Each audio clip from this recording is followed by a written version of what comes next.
people are in part here to hear why you're here, what brings you here, and of course, to welcome you. Take the floor. I will try to translate. Oh, thank you. No, that's my role.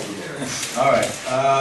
I had no idea until 6 months ago that tropical heat was so famous here. Nisam imao pojma do pre 6 meseci da je Tropska vrelina ta serija bila u neki hit ovdje. And beyond that, it had been famous in other countries in Europe just as a show, but the fact that people were wearing badges and there was on a wall Nik Sloter for president and that there was something hopeful. It seemed absurd, but it for some reason, I don't know, as soon as there was a Facebook site run by a fellow named Ivan, who I have to call and interview, and he sent me the explanation of how it all happened and how people, just sort of took what they had out of this terrible show and said, okay, well, he's better than Milosevic or whatever. I don't even know what happened. I'm here to find out. Prevodim ili sve jasno? Sve jasno. Okay. They don't need a translation. Okay, perfect. So We learned a lot of English from the tropical heat. So basically, I mean, it's been so long since I did that show.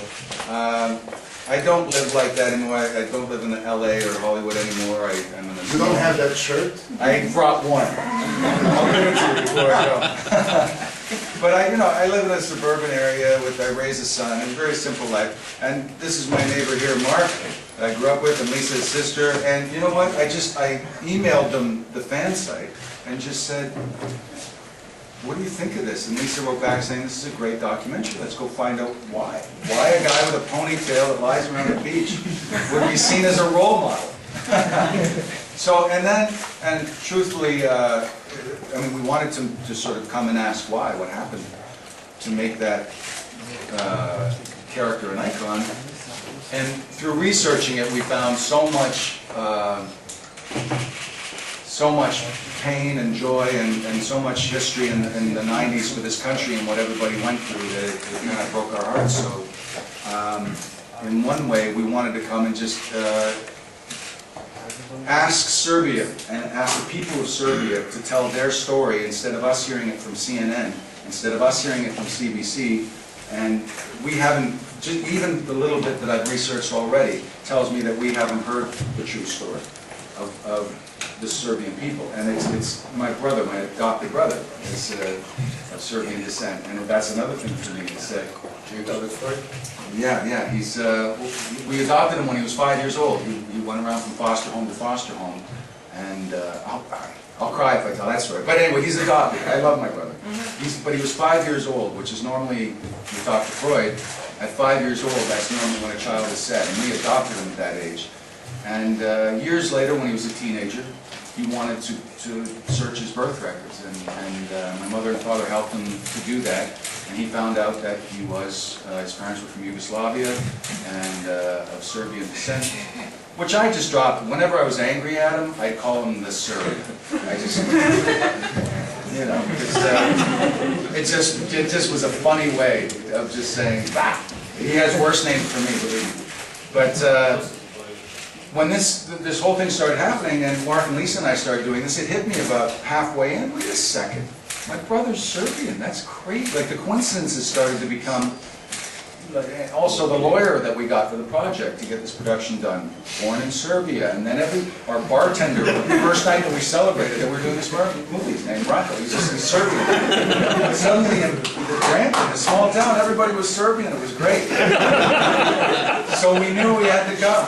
And the first contact we made, Mark, at 4 in the morning in his mom's basement, wrote a crazy email to Radko, which we thought would never be answered because we were drunk when we wrote it.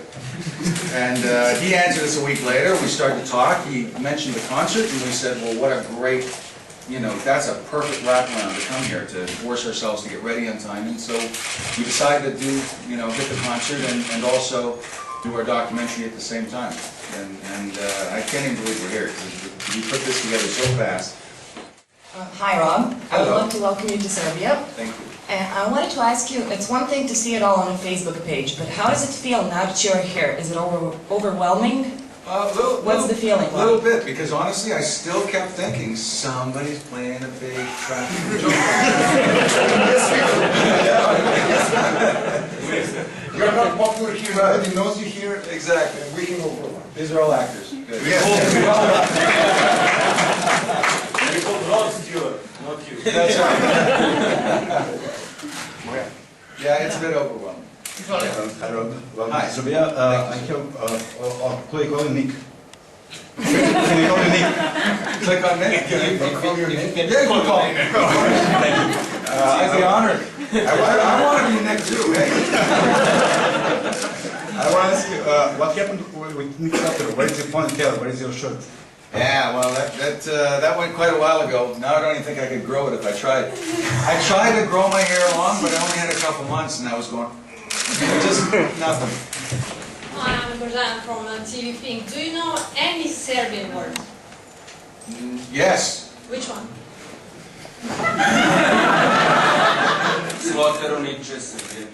Yeah. I was gearing up with. That is the only Serbian I know. Yeah, it's true. But I've got 2 weeks to learn some. I can't see who's asking that question. Can I hear from you then? What's it? Oh, Slarunici Serbia Teklici.